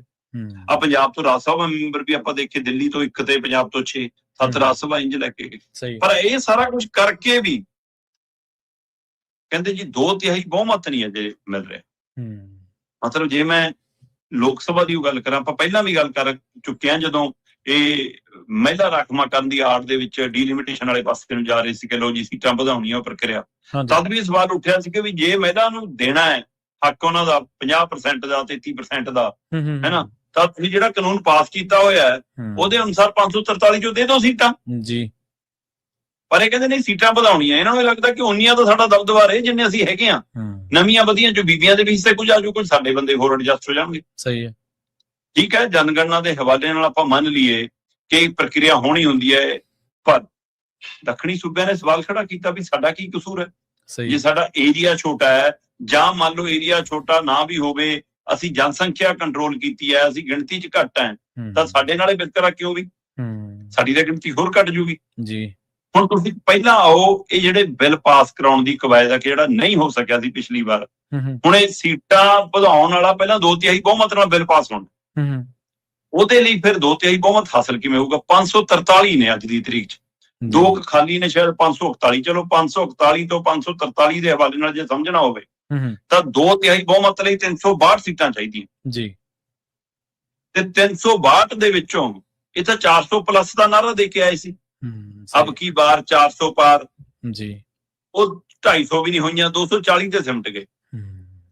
ਫਿਰ NDA ਵਾਲੇ ਚੇਤੇ ਆ ਗਏ, ਪਿਛਲੀ ਵਾਰ ਤਾਂ ਚੇਤੇ ਨਹੀਂ ਆਏ, ਇਸ ਵਾਰ ਫਿਰ ਚੇਤੇ ਆਇਆ NDA ਕਿ ਚਲੋ ਜੀ ਲੱਭੋ ਜੀ, ਮੀਟਿੰਗ ਕਰੋ ਜੀ, ਆਹ ਕਰੋ ਜੀ, ਕਰਾ ਕੇ ਜੀ ਉਹ ਜੋੜ ਤੋੜ ਕਰਕੇ ਵੀ ਇਹ 300 ਤੱਕ ਨਹੀਂ ਗਏ। ਫਿਰ ਕਹਿੰਦੇ ਜੀ ਆ ਸ਼ਿਵ ਸੈਨਾ ਤੋੜੋ ਜੀ, ਆ ਪੱਛਮੀ ਬੰਗਾਲ TMC ਤੋੜੋ ਜੀ, ਹੋਰ ਦੇਖੋ ਜੀ। ਤੇ ਹੁਣ ਇਹ 362 ਤੋਂ ਹਜੇ ਵੀ 60-65 ਸੀਟਾਂ ਪਿੱਛੇ ਨੇ ਜੀ। ਤੇ ਉਹ ਪੂਰੀ ਕਰਨ ਦੇ ਲਈ ਹੁਣ ਇਹ ਕਹਿੰਦੇ ਅਖਿਲੇਸ਼ ਦੀ ਪਾਰਟੀ ਦਾ ਨਜ਼ਰ ਰੱਖ ਰਹੇ ਨੇ ਕਿ ਵੀ ਉਹਦੇ ਕੋਲ 37 ਨੇ, ਉਹ ਵੀ ਤੋੜ ਲਏ ਜਾਣ ਤਾਂ ਸ਼ਾਇਦ ਗੱਲ ਬਣ ਜਾਵੇ ਜੀ ਜੀ। ਹੁਣ ਕਾਂਗਰਸ ਇੱਧਰ ਵਿਰੋਧੀ ਧਿਰ 'ਚ ਬੈਠੀ ਆਪਣਾ ਲਾਹਾ ਦੇਖੀ ਜਾਂਦੀ ਆ, ਉਹ TMC ਵਾਲਿਆਂ ਨੂੰ ਸਲਾਹ ਦੇ ਗਈ ਕਿ ਦੇਖੋ ਵੀ ਤੁਹਾਡੇ ਘੱਟ ਨੇ, ਤੁਹਾਡੇ ਤੋੜ ਲੈਣਗੇ, ਜੇ ਸਾਡੇ 'ਚ ਮਰਚ ਕਰ ਦੋਗੇ ਪਾਰਟੀ ਨੂੰ ਤਾਂ ਫਿਰ ਗਿਣਤੀ ਤੁਹਾਡੀ ਸਾਡੇ ਵਾਲੇ 'ਚ ਹੋਣ ਲੱਗ ਜੂ, ਫਿਰ ਬਹੁਤਿਆਂ 'ਚੋਂ ਉਹਨਾਂ ਨੇ 2/3 ਤੋੜਨੇ ਔਖੇ ਹੋ ਜਾਣਗੇ, ਹੈ ਨਾ। ਏਦਾਂ ਹੀ ਸ਼ਿਵ ਸੈਨਾ ਨੂੰ ਵੀ ਸਲਾਹ ਦਿੱਤੀ, ਉਹ ਗੱਲ ਨਹੀਂ ਬਣੀ। ਹੁਣ ਅਖਿਲੇਸ਼ ਨੂੰ ਵੀ ਇਹੀ ਸਲਾਹ ਦੇ ਰਹੇ ਨੇ ਕਿ ਜੇ ਬਚਾਉਣੇ ਆ ਸਾਰੀ ਪਾਰਟੀ ਉਹ ਸਾਡੇ ਸ਼ਾਮਲ ਕਰਦੇ। ਹੁਣ ਇੱਧਰ ਹੋਵੇ ਨਾ ਹੋਵੇ, ਪਰ BJP 362 ਦਾ ਅੰਕੜਾ ਜਬਰੀ ਲੋਕ ਸਭਾ 'ਚ ਹਾਸਲ ਕਰਨਾ ਚਾਹੁੰਦੀ ਆ, ਬਿਨਾਂ ਚੋਣ ਜਿੱਤਿਆਂ, ਬਿਨਾਂ ਲੜਿਆਂ। ਉਹਨੂੰ ਲੱਗਦਾ ਕਿ ਦੂਆਂ ਦੇ ਤੋੜ ਕੇ ਜੇ ਅਸੀਂ 362 ਪੂਰੇ ਕਰ ਲਏ, ਫਿਰ ਅਸੀਂ ਡੀਲਿਮਿਟੇਸ਼ਨ ਵਾਲਾ ਕਾਨੂੰਨ ਪਾਸ ਕਰਕੇ ਸੀਟਾਂ ਵਧਵਾ ਲਾਂਗੇ। ਹੁਣ ਸੀਟਾਂ ਪਹਿਲਾਂ ਜਿਸ ਫਾਰਮੂਲੇ ਨਾਲ ਵੱਧ ਰਹੀਆਂ ਸੀ ਜੀ, ਉਹ ਬੜਾ ਅਜੀਬ ਸੀ। ਠੀਕ ਹੈ ਜੀ, ਮਤਲਬ ਉਦਾਹਰਨ ਇੰਨੀ ਸਮਝ ਲਓ ਕਿ ਜਿਹੜਾ ਫਾਰਮੂਲਾ ਪਿਛਲੀ ਵਾਰ ਲਾ ਰਹੇ ਸੀ ਇਹ, ਸਾਡੀਆਂ ਵੀ 13 ਤੋਂ ਵੱਧ ਕੇ 20-21 ਹੋ ਰਹੀਆਂ ਸੀ, ਹਰਿਆਣੇ ਦੀਆਂ ਵੀ 10 ਤੋਂ ਵੱਧ ਕੇ 20-21 ਹੋ ਰਹੀਆਂ ਸੀ। ਫਿਰ ਹੁਣ ਕਹਿੰਦੇ ਜੀ ਆਪਾਂ 50% ਵਾਲੇ ਫਾਰਮੂਲੇ ਤੇ ਆ ਜਾਂਦੇ ਹਾਂ ਜੀ, ਕਿ ਕੁੱਲ ਸੀਟਾਂ ਦਾ 50% ਵਧਾ ਦਾਂਗੇ। ਮਤਲਬ 543 ਦਾ 50%, ਜੇ ਮੈਂ ਦੇਖਾਂ ਤਾਂ 271-72 ਸੀਟਾਂ ਵੱਧਦੀਆਂ, ਤਾਂ 543 ਜਮਾ 271-72 ਮਤਲਬ 814 ਸੀਟਾਂ ਬਣਦੀਆਂ। ਤੇ ਫਿਰ ਪੰਜਾਬ ਦੀਆਂ 13 ਨੇ, 13 ਦਾ 50% 6.5, ਚਲੋ ਆਪਾਂ 7 ਵਧਾ ਲੈਂਦੇ ਆ, 13-7 20। ਪ੍ਰਵੀਨ ਜੀ 543 ਦੇ ਵਿੱਚ ਸਾਡੇ ਹੈਗੇ ਨੇ 13 ਜੀ, ਜਿਹੜੇ ਲੱਭਦੇ ਨਹੀਂ 543 ਚ 13 ਰੜਕਦੇ ਨਹੀਂ ਕਿਤੇ ਨਾ ਨਾ, ਤੇ 814-15 ਦੇ ਵਿੱਚ ਸਾਡੇ 20 ਕਿਵੇਂ ਲੱਭ ਜਾਣਗੇ ਜੀ? ਫਿਰ ਨਹੀਂ ਲੱਭਣੇ। ਤੁਸੀਂ ਇੱਕ ਪਹਿਲੂ ਸਮਝੋ, UP ਦੇ ਵਿੱਚ 80 ਲੋਕ ਸਭਾ ਸੀਟਾਂ ਨੇ ਜੀ, ਉਹਦੀਆਂ ਜੇ 50% ਵਧੀਆਂ 40 ਵੱਧ ਕੇ 120 ਹੋ ਜਾਣੀਆਂ। ਮਹਾਰਾਸ਼ਟਰ ਦੀਆਂ 48 ਸੀਟਾਂ ਨੇ, ਜੀ 50% ਵੱਧ ਕੇ 24 ਵਧਣੀਆਂ, ਉਹਦੀਆਂ ਹੋਰ 72 ਹੋ ਜਾਣੀਆਂ। ਠੀਕ ਹੈ ਜੀ। ਪੱਛਮੀ ਬੰਗਾਲ ਦੀਆਂ 42 ਨੇ, 21 ਵੱਧ ਜਾਣੀਆਂ, ਹੋਰ 63 ਹੋ ਜਾਣੀਆਂ। ਬਿਹਾਰ ਦੀਆਂ 40 ਵੱਧ ਕੇ 40 ਨੇ, 20 ਵੱਧ ਜਾਣੀਆਂ, ਉਹਦੀਆਂ 50% 60 ਹੋ ਜਾਣੀਆਂ ਜੀ। ਸਾਡੀਆਂ 13 ਤੋਂ 20 ਹੋਣੀਆਂ, ਹਰਿਆਣੇ ਦੀਆਂ 10 ਤੋਂ 15 ਹੋਣੀਆਂ, ਹਿਮਾਚਲ ਦੀਆਂ 4 ਤੋਂ 6 ਹੋਣੀਆਂ। ਜੇ ਅਸੀਂ ਸਾਰੇ ਇਕੱਠੇ ਵੀ ਹੋ ਜਵੇ ਤਾਂ ਵੀ ਅਸੀਂ ਤੁਸੀਂ ਹਿਸਾਬ ਲਾ ਲਓ 41-42 ਤੇ ਜਾਂਦੇ ਹਾਂ, ਹੈ ਨਾ। ਤੇ ਇਹ ਸਾਰੀ ਸਥਿਤੀ ਦੇ ਵਿੱਚ ਅਸੀਂ ਜਦੋਂ 543 ਦੇ ਵਿੱਚ 13 ਨਹੀਂ ਲੱਭਦੇ ਤਾਂ 814-15 ਚ ਅਸੀਂ 20 ਕਿਵੇਂ ਲੱਭਣੇ ਆ? ਜਦੋਂ ਉਹਨਾਂ ਦੀਆਂ 80 ਨੇ ਯੂਪੀ ਦੀਆਂ ਤਾਂ ਸਾਡੀਆਂ 13 ਨੇ, ਤੇ ਯੂਪੀ ਦੀਆਂ 80 ਤੇ ਸਾਡੀਆਂ 13, ਮਤਲਬ ਸਾਡੇ ਨਾਲੋਂ ਕਿੰਨੀਆਂ ਵੱਧ ਨੇ? ਉਹਦੀਆਂ 67 ਸੀਟਾਂ ਵੱਧ ਨੇ। ਤੇ ਜਦੋਂ ਉਹਦੀਆਂ 100 ਹੋ ਗਈਆਂ, 80 ਜਮਾ 40, ਉਹਦੀਆਂ 120 ਹੋ ਗਈਆਂ, 120 ਹੋ ਜਾਣਗੀਆਂ, ਤੇ ਸਾਡੀਆਂ 20 ਹੋਣਗੀਆਂ। ਕਿੰਨੀਆਂ ਵੱਧੀਆਂ? ਸਾਡੇ ਨਾਲ 100 ਸੀਟਾਂ। 100 ਅੱਜ ਉਹਨਾਂ ਦੀਆਂ ਸਾਡੇ ਨਾਲੋਂ 67 ਵੱਧ ਨੇ। 50% ਵਾਲੇ ਫਾਰਮੂਲੇ ਦੇ ਤਹਿਤ ਉਹਨਾਂ ਦੀਆਂ ਸਾਡੇ ਨਾਲੋਂ 100 ਵੱਧ ਗਈਆਂ ਜੀ। ਮਹਾਰਾਸ਼ਟਰ ਦੀਆਂ ਅੱਜ ਸਾਡੇ ਨਾਲੋਂ 35 ਵੱਧ ਨੇ, 50% ਦੇ ਫਾਰਮੂਲੇ ਨਾਲ 52 ਵੱਧ ਜਾਣੀਆਂ ਉਹਨਾਂ ਦੀਆਂ ਸਾਡੇ ਨਾਲ। ਬਿਹਾਰ ਦੀਆਂ ਅੱਜ ਸਾਡੇ ਨਾਲੋਂ 27 ਵੱਧ ਨੇ, 50% ਦੇ ਫਾਰਮੂਲੇ ਨਾਲ 40 ਵੱਧ ਜਾਣੀਆਂ ਜੀ। ਤਾਂ ਦੱਸੋ ਜੀ ਸਾਡੇ ਨਾਲ ਕੀ ਹੋਣਾ? ਸਾਨੂੰ ਤਾਂ ਪਹਿਲਾਂ ਨਹੀਂ ਉੱਥੇ ਕਿਤੇ ਰੱਖ ਕੇ ਰਾਜੀ ਹੋ। ਤੇ ਇਸ ਲਈ ਇਹ ਇੱਕ ਬੜਾ ਪਲਾਨ ਸਾਜ਼ਿਸ਼ ਹੈ ਕਿ 2-3 ਸੂਬਿਆਂ ਦੇ ਨਾਲ ਇਹ ਸਾਰਾ ਕੰਟਰੋਲ ਕਰ ਲਈਏ, ਤੇ ਬਾਕੀ ਸੂਬਿਆਂ ਦੇ MP ਕੋਈ ਜਿੱਤਣ ਕੋਈ ਹਾਰਨ ਕੋਈ ਪਰਵਾਹ ਨਹੀਂ। ਇਹ ਸ਼ੀ ਜਿਨਪਿੰਗ, ਇਹ ਪੁਤਿਨ, ਇਹ ਟਰੰਪ, ਉਹ ਬਣਨ ਦੀਆਂ ਕੋਸ਼ਿਸ਼ਾਂ ਵੱਲ ਨੂੰ ਵਧਿਆ ਜਾ ਰਿਹਾ।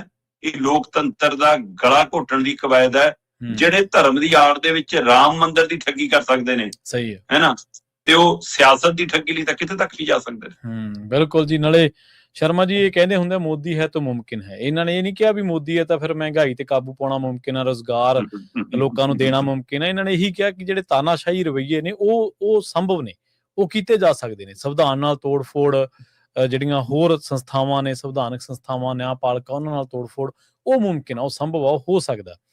ਅਗਲੀ ਗੱਲ ਕਰੀਏ ਸ਼ਰਮਾ ਜੀ, ਜਾਂਦੇ ਜਾਂਦੇ 1000 ਰੁਪਏ ਪਿੱਛੇ ਜਿਹੜਾ ਬੀਬੀਆਂ ਦਾ ਮਜ਼ਾਕ ਬਣਾ ਕੇ ਰੱਖਦਾ ਜੀ ਪੰਜਾਬ ਵਾਲਿਆਂ ਨੇ। ਪ੍ਰਵੀਨ ਜੀ, ਮਜ਼ਾਕ ਤਾਂ ਸਭ ਚੀਜ਼ਾਂ ਦਾ ਬਣ ਰਿਹਾ ਜੀ।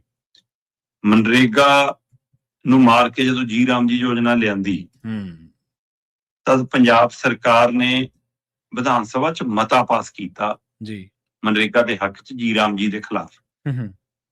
ਤੇ ਲੰਘੇ ਹਫ਼ਤੇ ਨੋਟੀਫਿਕੇਸ਼ਨ ਜਾਰੀ ਕਰਤਾ, ਜੀ ਰਾਮ ਜੀ ਲਾਗੂ ਪੰਜਾਬ ਚ। ਤੇ ਮਜ਼ਾਕ ਨਹੀਂ ਤਾਂ ਹੋਰ ਕੀ ਆ? ਆਪਣੀ ਉਹ ਵਿਧਾਨ ਸਭਾ ਚ ਪਾਸ ਕੀਤੇ ਮਤੇ ਦੇ ਉਲਟ ਖੜੇ ਹੋ ਤੁਸੀਂ। ਸਹੀ ਹੈ। ਮੁੱਖ ਮੰਤਰੀ ਭਗਵੰਤ ਮਾਨ ਜੀ ਕਹਿੰਦੇ ਮਾਵਾਂ ਧੀਆਂ ਸਨਮਾਨ ਯੋਜਨਾ ਅੱਜ ਤੋਂ ਸ਼ੁਰੂ ਹੈ ਜੀ। 1 ਜੁਲਾਈ ਤੋਂ ਬੀਬੀਆਂ ਦੇ ਖਾਤੇ ਚ ਟੂ ਹੋਊਗੀ। ਹਰ ਥਾਂ ਜਾਂਦੇ ਨੇ, ਇੱਕੋ ਤਰ੍ਹਾਂ ਦੀ ਕੈਸਟ ਚੜੀ ਹੁੰਦੀ ਹੈ, ਫਿਰ ਉਹੀ ਕੁਝ ਬੋਲਣਾ ਹੁੰਦਾ।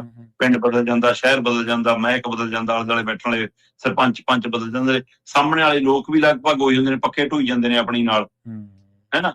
ਪਿੰਡ ਵਾਲੇ ਲੋਕ ਘੱਟ ਹੁੰਦੇ ਨੇ, ਬਾਹਰ ਵਾਲੇ ਵੱਧ ਲਿਆ ਕੇ ਬਿਠਾਏ ਹੁੰਦੇ ਨੇ। ਫਿਰ ਉਹ ਚੋਂ ਇਹ ਵੀ ਤੈਅ ਹੁੰਦਾ ਮੂਹਰੇ ਕਿਹਨੇ ਬੈਠਣਾ, ਉਹਨੂੰ ਕਿਹੜਾ ਸਵਾਲ ਪੁੱਛਿਆ ਜਾਊਗਾ, ਕੀ ਜਵਾਬ ਦਊਗਾ। ਕੋਈ ਕੱਪੜੇ ਵਾਲਾ ਆ ਜਾਂਦਾ, ਸਾਡੀ ਤਾਂ ਸੇਲ ਵੱਧ ਗਈ ਜੀ ਕੱਪੜਿਆਂ ਦੀ, ਹੈ ਨਾ। ਕੋਈ ਬੀਬੀ ਆ ਜਾਂਦੀ ਹੈ, ਸੂਟ ਸਵਾਉਂਗੀ ਜੀ, ਮੇਕਅਪ ਦਾ ਸਮਾਨ ਲਊਗੀ, ਸਾਰਾ ਸਕ੍ਰਿਪਟਡ।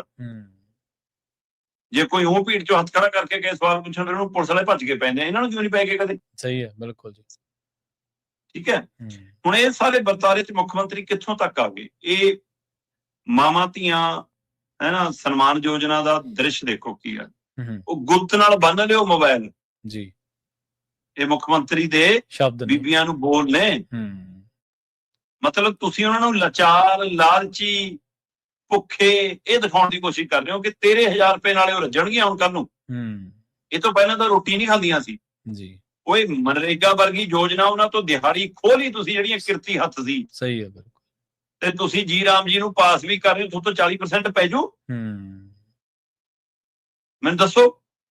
ਤੇ ਜਿਹੜੀਆਂ 8 ਤੋਂ 10-10 ਰੁਪਇਆ ਮਹੀਨਾ ਘਰਾਂ ਚ ਕਮਾ ਕੇ ਜਾਂਦੀਆਂ ਸੀ, ਚਾਹੇ ਘਾਹ ਖੋਦਦੀਆਂ ਸੀ, ਚਾਹੇ ਧੁੱਪੇ ਬੈਠਦੀਆਂ, ਚਾਹੇ ਕੁਛ ਕਰਦੀਆਂ ਸੀ, ਕਈ ਹੱਕ ਚ ਕਈ ਵਿਰੋਧ ਹੋਣਗੇ ਉਹਦੇ, ਪਰ ਉਹਨਾਂ ਨੂੰ ਤਾਂ ਵੀ ਇਹ ਤਾਂ ਸੀ ਕਿ ਘਰੋਂ ਅਸੀਂ ਕੰਮ ਕਰਨ ਚੱਲੀਆਂ ਤੇ ਕਮਾ ਕੇ ਲਿਆਈਆਂ। ਤੇ ਤੁਸੀਂ ਉਹ 10-10 ਹਜ਼ਾਰ ਦੀ ਯੋਜਨਾ ਖਤਮ ਕਰਤੀ, ਤੇ ਹੁਣ ਕਹਿੰਦੇ ਹੋ 1000-1500 ਪਿੱਛੇ ਮੋਬਾਈਲ ਆਪਣੇ ਗੁੱਤ ਨਾਲ ਬੰਨ ਲਿਓ, ਕਿਤੇ ਥੋੜਾ ਘਰ ਵਾਲਾ ਨਾ ਕਢਾ ਲਵੇ। ਮਤਲਬ ਤੁਸੀਂ ਬੰਦਿਆਂ ਨੂੰ ਕੀ ਬਣਾ ਰਹੇ ਹੋ? ਤੇ ਜਨਾਨੀਆਂ ਦਾ ਕੀ ਮਜ਼ਾਕ ਉਡਾ ਰਹੇ। ਸੋ ਇਹ ਮੁੱਖ ਮੰਤਰੀ ਨੂੰ ਯਾਦ ਰੱਖਣਾ ਚਾਹੀਦਾ ਕਿ ਭਰਾਵਾ ਤੂੰ ਸਟੇਜ ਤੇ ਹੁਣ ਬਤੌਰ ਮੁੱਖ ਮੰਤਰੀ ਖੜਾ ਹੁੰਨਾ, ਸਹੀ ਹੈ, ਕਮੇਡੀ ਕਲਾਕਾਰ ਨਹੀਂ। ਤੇ ਕਮੇਡੀ ਦੀ ਵੀ ਕੋਈ ਮਰਿਆਦਾ ਹੁੰਦੀ ਹੈ, ਹਾਂਜੀ, ਤੇ ਤੁਹਾਡੀ ਕੋਈ ਮਰਿਆਦਾ ਵੀ ਨਹੀਂ। ਮੁੱਖ ਮੰਤਰੀ ਤੇ ਉਹਨਾਂ ਦੇ ਜਿਹੜੇ ਸਪੋਰਟਰ ਨੇ ਉਹ ਇਉਂ ਜਤਾ ਰਹੇ ਨੇ ਜਿਵੇਂ ਮੁੱਖ ਮੰਤਰੀ ਆਪਦੇ ਪੱਲਿਓਂ ਦੇ ਰਹੇ ਹੋਣ ਲੋਕਾਂ ਨੂੰ। ਉਹ ਕਈਆਂ ਨੂੰ ਕਹਿ ਰਹੇ ਨੇ ਕਿ ਜੇਕਰ ਤੁਹਾਨੂੰ ਇਹ ਜ਼ਮੀਨ ਮੇਖ ਲੱਗਦੀ ਹੈ ਤੁਸੀਂ ਨਾ ਲਓ। ਇਹ ਕੋਈ ਮੁੱਖ ਮੰਤਰੀ ਆਪਦੇ ਕੋਈ ਜ਼ਮੀਨ ਵੇਚ ਕੇ ਥੋੜ੍ਹਾ ਦੇ ਰਿਹਾ ਲੋਕਾਂ ਨੂੰ, ਜਾਂ ਉਹ ਸਾਡੇ ਪਿੰਡ ਸਰਪੰਚ ਸਾਹਿਬ ਦੱਸਿਓ ਮੈਨੂੰ, ਜਦੋਂ ਮੈਂ ਤੁਹਾਡੇ ਪਿੰਡ ਟੂਰਨਾਮੈਂਟ 'ਚ ਤੁਸੀਂ ਮੈਨੂੰ ਬੁੱਕ ਕੀਤਾ ਸੀ, ਕਿੰਨੇ ਦਿੱਤੇ ਸੀ ਜੀ? ਕਹਿੰਦੇ ਸਰਪੰਚ ਤੁਹਾਡਾ ਬਚ ਗਿਆ। ਮੈਨੂੰ ਕਹਿੰਦਾ ਕਿ ਛੋਟਾ ਸੀ ਜੀ, ਜਦੋਂ ਮਤਲਬ ਸਭ ਤੋਂ ਵੀ ਛੋਟੀ ਉਮਰ ਦਾ ਨੌਜਵਾਨ ਮੁੰਡਾ ਸਾਡਾ ਸਰਪੰਚ ਹੈ ਨਾ। ਤੇ ਜੀ ਇਹਨੂੰ ਤਾਂ ਚੱਲ ਇਹ ਦੱਸਦਾ ਨਹੀਂ, ਪਤਾ ਤਾਂ ਹੋਣਾ ਇਹਨੂੰ ਮੈਨੂੰ ਕਿੰਨੇ ਦਿੱਤੇ। ਚੱਲ ਫਿਰ ਮੈਂ ਉਹਦਾ ਹੀ 4 ਗੁਣਾ ਤੁਹਾਨੂੰ ਦੇ ਜਾਣਾ। ਦੇਖੋ ਤੇ ਤੁਸੀਂ ਆਪਣੇ ਪੱਲਿਓਂ ਦੇ ਕੇ ਚੱਲੇ, ਜੇਬ 'ਚ ਦੇ ਕੇ ਚੱਲੇ ਆ। ਸਹੀ ਗੱਲ। ਔਰ ਜਦੋਂ ਦਵਾਂਗੇ ਤਦ ਦੇਖਾਂਗੇ ਕਦੋਂ ਮਿਲੇ, ਕਿੱਥੇ ਲੱਗੇ। ਉਹ ਬਾਅਦ ਦੀਆਂ ਗੱਲਾਂ ਨੇ। ਟੋਟ ਕੇ ਚੁਟਕਲਿਆਂ ਤੋਂ ਬਿਨਾਂ ਕੁਝ ਨਹੀਂ ਜਨਾਬ ਜੀ। ਬਿਲਕੁਲ ਜੀ, ਬਿਲਕੁਲ। ਪੰਜਾਬ ਨੂੰ ਚੁਟਕਲਾ ਬਣਾ ਕੇ ਰੱਖਤਾ ਇਹਨਾਂ ਨੇ। ਸਹੀ ਹੈ ਜੀ। ਤੇ ਸ਼ਰਮਾ ਜੀ, ਇਹਨਾਂ ਖਾਸ ਖਬਰਾਂ ਤੇ ਖਾਸ ਜਾਣਕਾਰੀਆਂ ਦੇ ਲਈ ਤੁਹਾਡਾ ਬਹੁਤ ਧੰਨਵਾਦ ਜੀ। ਸਤਿ ਸ਼੍ਰੀ ਅਕਾਲ ਜੀ। ਪ੍ਰੋਗਰਾਮ ਖਬਰ ਤੇ ਨਜ਼ਰ ਦੇ ਵਿੱਚ ਸਮਾਂ ਇਜਾਜ਼ਤ ਨਹੀਂ ਦਿੰਦਾ। ਤੁਹਾਡਾ ਸਾਰਿਆਂ ਦਾ ਬਹੁਤ ਧੰਨਵਾਦ। ਸਤਿ ਸ਼੍ਰੀ ਅਕਾਲ। ਇਸੇ ਤਰ੍ਹਾਂ ਜੁੜੇ ਰਹੋ ਪੰਜਾਬੀ ਰੇਡੀਓ।